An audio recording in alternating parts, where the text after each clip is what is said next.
সবাই একটু দেখো, বিসমিল্লাহির রহমানির রহিম।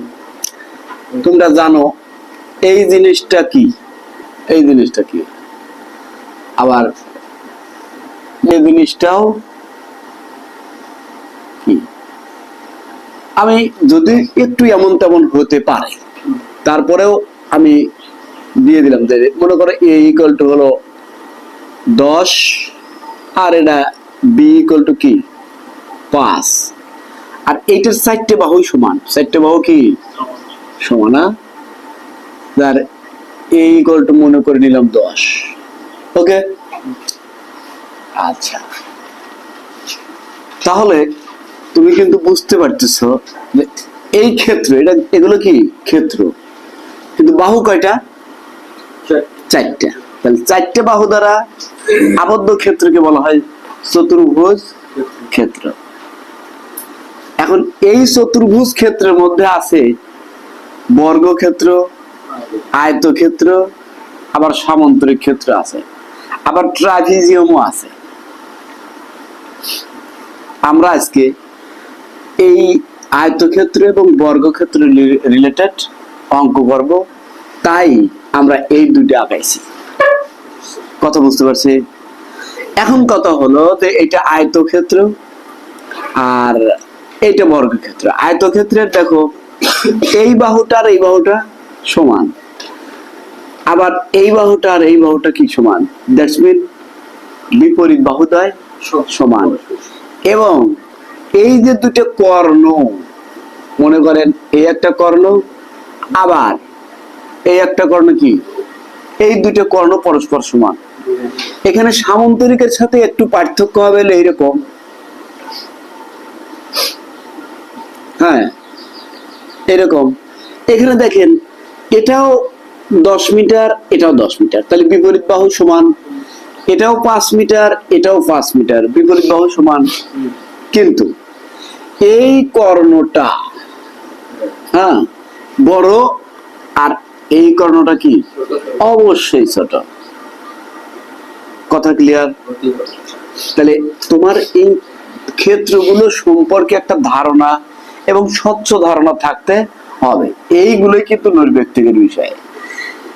এখানে আর একটা কথা, এইখানে দেখেন এই 4টে কোণও কিন্তু পরস্পর সমান। 4টে কোণও পরস্পর সমান, কিন্তু এইখানে কিন্তু বিপরীত কর্ণদ্বয় সমান হবে, বাট 4টে কোণ পরস্পর সমান হবে না। বর্গক্ষেত্রের ক্ষেত্র তাই, বিপরীত বাহুদ্বয় সমান, কর্ণ দ্বয় সমান, হ্যাঁ, এবং এই 4টে বাহু সরি 4টে কোণও পরস্পর সমান। এইগুলোই তো নৈর্ব্যক্তিক আসবে। আচ্ছা, এইখানে আমরা একে একে লিখব যে সবগুলো ক্ষেত্রেরই ক্ষেত্রফল, পরিসীমা, এবং যেহেতু কর্ণ আছে, যেমন আমরা এর আগে ত্রিভুজ ক্ষেত্র পড়েছি, সেখানে কিন্তু কর্ণ ছিল না, লম্ব, ভূমি, অতিভুজ এগুলো ছিল। তো এইখানে মনে করো প্রথমে আমরা এইটার এই বর্গক্ষেত্রের ক্ষেত্রফল, এটার এই বর্গক্ষেত্রের ক্ষেত্রফলের সূত্রটা লিখবো। হ্যাঁ, ইকুয়াল টু হলো বাহু স্কয়ার, বাহু, এই বাহু স্কয়ার। এখানে বর্গ একক আপনি লিখবেন, কি কথা বুঝলেন? হ্যাঁ, 1 নম্বর সূত্রটা বাহু স্কয়ার। তার মানে কি, এখান থেকে অনেক অঙ্ক শিখে গেলেন মনে করেন নৈর্ব্যক্তিক। প্রত্যেকটা বাহুই যার দৈর্ঘ্য হলো কি 10, আমরা কিন্তু এই অঙ্ক দেখে এর ক্ষেত্রফল বলতে পারবো না? কেমনে পারবো বলেন তো? হয়তো আমি আপনাকে বুঝতে পারলাম না। এই যে বর্গক্ষেত্রের প্রত্যেক বাহু সমান, সেটা কি এ, আর এর মান দেওয়া আছে 10। আমরা বললাম বর্গক্ষেত্রের ক্ষেত্রফল বাহু স্কয়ার, তাহলে এই বর্গক্ষেত্রের ক্ষেত্রফল কত? 100, কারণ বাহু স্কয়ার 10, 10, 10, 100। এখন কত হলো এই যে বাহু স্কোয়ার ইকুয়াল টু কি এ স্কোয়ার, তাই তো? তাই তো এই বর্গক্ষেত্রের ক্ষেত্রফল এ স্কোয়ার কেন হলো? কেমনে এ স্কোয়ার হলো? প্রশ্ন যে করে হলো না হ্যাঁ, 4a কিসে হবে বলেন তো?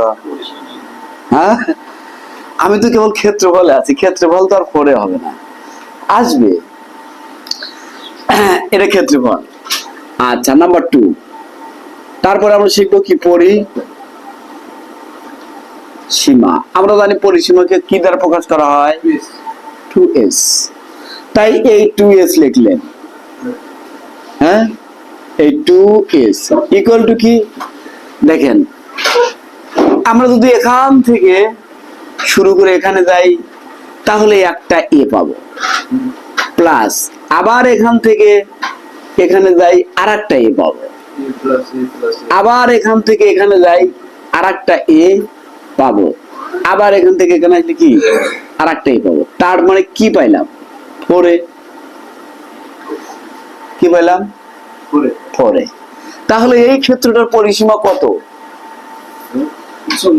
40। এগুলোই তো অঙ্ক আসবে হলো আপনার ইয়াতে থেকে। এবং ওই যে জ্যামিতিক অংশ, এই জ্যামিতিক অংশেরই তো এগুলো পড়া। কথা বলতে পারলাম? তাহলে এই হলো তোমার পরিসীমা। এখন যেহেতু এখানে কর্ণ আছে, ত্রিভুজে কর্ণ ছিল না, তাহলে কর্ণের সূত্র তো পড়তে হবে। আচ্ছা, এই কর্ণের সূত্র হলো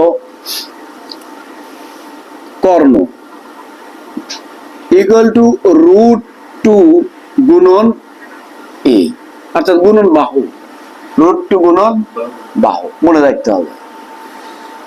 এখন এই বর্গক্ষেত্রের ক্ষেত্রফল দিয়ে এই স্কয়ার কেমনে আসলো আর এই পরিসীমা কেমনে আসলে এখানে সূত্র লিখতে আমি প্রায় বলেই দিছি, বুঝুন নাই?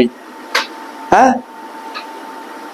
এটা কি দেখাবো যে এটা কেমনে আসলো? এই √2 এ কেমনে হলো? হ্যাঁ, দেখাবো কি? আচ্ছা, দেখাবো। তারা শুধু কর্ণ দেখাবো, তাই না? আচ্ছা,